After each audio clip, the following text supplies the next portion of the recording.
My name is Claire. I am 36 years old. I live in Chicago with my husband and our 2 daughters. My husband's name is Robert. He is 58 years old. We have been married for 18 years. Our first daughter is 17 years old. Our second daughter is only 1 year old. We live in a small apartment. It is quiet and clean. It is not big, but it is enough for us. Robert works full-time at an insurance company. I stay at home and take care of the baby. Before the baby was born, I worked part-time as a teacher, but now I am on leave. I am not earning money. Robert pays most of the bills. We also have a loan for our apartment. We both signed the loan, but now I cannot help much. I feel bad about it. I always thought Robert loved me. He was older, but he was kind to me in the beginning. He told me sweet things. He brought me flowers sometimes. He made me feel special. I believed he was a good man. I trusted him. But something changed a few months ago. He started coming home late. He said work was busy. He said he had meetings or extra hours. At first I believed him. I said, okay, just take care of yourself. But later I started to feel something was wrong. He stopped talking to me like before. He looked at his phone a lot. He kept his phone with him always. He even took it into the bathroom. When I asked who he was texting, he just said work stuff. Then he changed the topic. He never looked into my eyes when he said that. One night, he came home very late. He said he had dinner with some people from work, but I noticed something strange. He was wearing cologne, but he never wore cologne to the office. His shirt looked ironed again, even though he left home wrinkled, and he was smiling to himself when he walked in. I asked him, Robert, did you really go to work? He got angry. Why are you asking so many questions? Don't you trust me? I felt scared. I said sorry. I was just worried. He walked past me without saying anything. That night, I couldn't sleep. The next day, he left for work early. I stayed at home with the baby. I kept thinking about last night. I felt nervous. I didn't want to believe he was hiding something, but my heart said he was.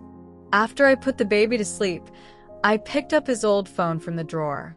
He had a new phone now, but sometimes he still used the old one. I charged it and turned it on. The call history showed one number many times.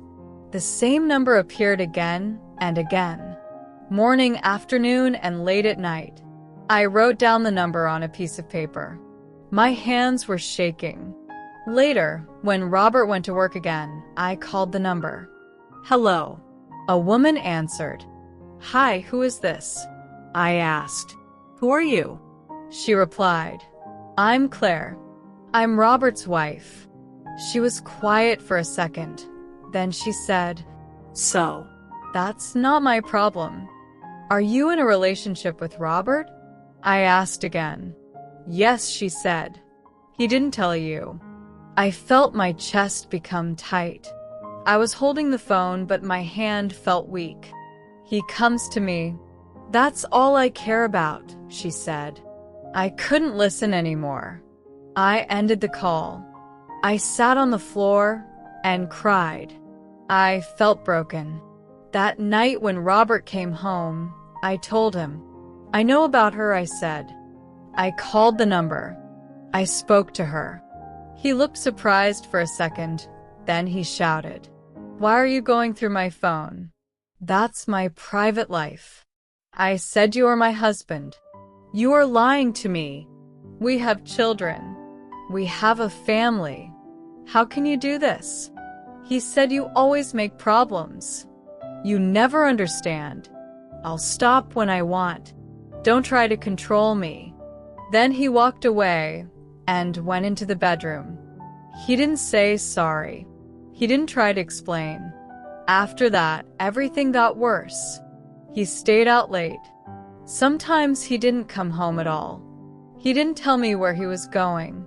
He didn't answer my calls. I waited for him every night. I sat by the window. I looked at the clock.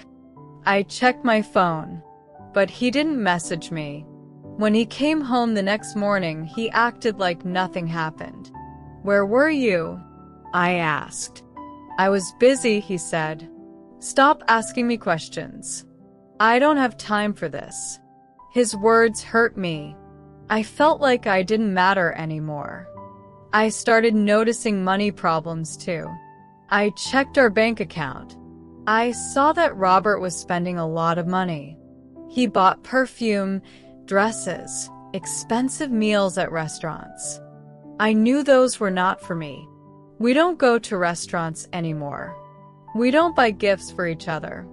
I asked him, "Why are you spending so much money?" "We need to pay the loan. We have children." He said, "Don't worry, I'll handle it." But he didn't handle anything. The money was going fast. I stopped buying things for myself. I saved every dollar. I even borrowed money from my sister for baby food. He didn't care. The stress was too much. I couldn't eat. I couldn't sleep. I started losing hair. I went to the doctor. He told me, "You are very stressed. You need to rest." But how could I rest? My husband was in love with someone else. My family needed money. My baby needed care. I felt like my life was falling apart. Even our older daughter noticed. "Mom, are you okay?" she asked. "I'm fine," I said, trying to smile. But she knew the truth. Dad doesn't love us anymore. I didn't know what to say. One evening, she tried to talk to Robert. "Dad, please stop this. You're hurting Mom. You're hurting all of us." He got angry. "Stay out of this," he shouted. She cried. She ran to her room. That night I sat with her. She said, "Why is he doing this? Doesn't he care about us?"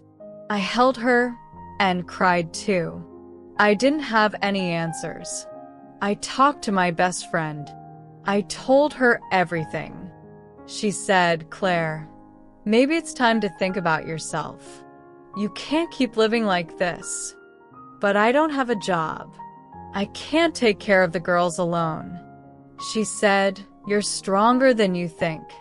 I wanted to believe her, but I felt weak. I felt lost. I didn't know what to do next. Before I share the rest of my story, I want to ask you something. Where are you listening from? It gives me strength to know someone is hearing my words. Someone who understands me. Please tell me in the comments. I would really love to know. Living at my parents' house felt strange at first. I was 36 years old, back in my childhood room, with my 2 daughters sleeping beside me. But for the first time in many years, I felt safe. My mother helped me with the baby every day. She woke up at night so I could sleep. My father took my older daughter to school. They didn't ask many questions. Their love spoke louder than words. Robert kept calling. Sometimes he sounded calm, sometimes angry, sometimes he cried. He said, "Come back. We can fix this." Other times he said, "You will fail without me." I stopped answering his calls. I knew if I listened too much, I might become weak again. I met with a lawyer quietly. I was shaking when I walked into the office. I had never imagined my life would come to this. The lawyer listened carefully and said, "You are not the first woman to walk this path, and you will not be the last." Those words stayed with me. Money was still a problem. Some nights I cried silently, thinking about bills, food, school fees. But every morning, when I looked at my daughters' faces, I found strength again. I started working part-time at a nearby school. The pay was small, but it felt good to earn my own money. It felt good to stand on my own feet again. Robert finally came to my parents' house one evening. He wanted to talk. He said he missed the children. He said he missed me. I looked at him carefully. For the first time, I didn't see love. I saw fear. Fear of losing control. I told him calmly, "I don't hate you, but I don't trust you anymore." He became silent. After that day, he stopped trying to convince me. Instead, he became distant. That made the decision clearer. My older daughter changed too. She smiled more. She laughed again. One night she said, "Mom, our house is quiet now. I like it." I realized something important. Peace is more valuable than promises. Some nights were still hard. I missed the idea of a family. I missed the man I thought Robert was. But I no longer missed the pain. I started dreaming again. About a small home. About laughter. About a future where my daughters would grow up seeing a strong woman, not a broken one. This was not the end of my story. It was the beginning of my healing. Time passed slowly, but it passed. The divorce papers were signed. It was not easy. Some days I felt tired. Some days I felt afraid. But every day, I felt a little more free. Robert tried to contact me again. Not with love, with anger, with pride. He said I ruined his life. I did not argue. I had learned that silence can be strength. Life as a single mother was hard. I worked during the day. I took care of the baby at night. Some evenings I fell asleep with my clothes on. But my heart was lighter than before. My older daughter became my strength. She helped with her sister. She helped with the house. One day she said, "Mom, you are not weak. You are brave." I cried when she said that. Little by little, things changed. I got a better teaching job. It paid more. I started saving money. I bought small things for our home. Flowers, curtains, a soft lamp. Our home was small, but it was full of peace. I stopped blaming myself. I stopped asking, why wasn't I enough? I understood the truth. His cheating was not my failure. It was his choice. One evening, I looked at myself in the mirror. I saw tired eyes, but I also saw strength. I saw a woman who survived. Sometimes I still remember the past. The wedding, the promises, the lies. But those memories no longer control me. I taught my daughters something important. Love should not hurt. Respect matters. And walking away is not losing. Sometimes it is winning. Today, I wake up without fear. I drink my coffee in silence. I watch my daughters play and laugh. Our life is not perfect, but it is honest. If you're listening to my story and you feel lost, please remember this. You are stronger than you think. You deserve peace. You deserve love that does not break you. This is not just my ending. It is my beginning.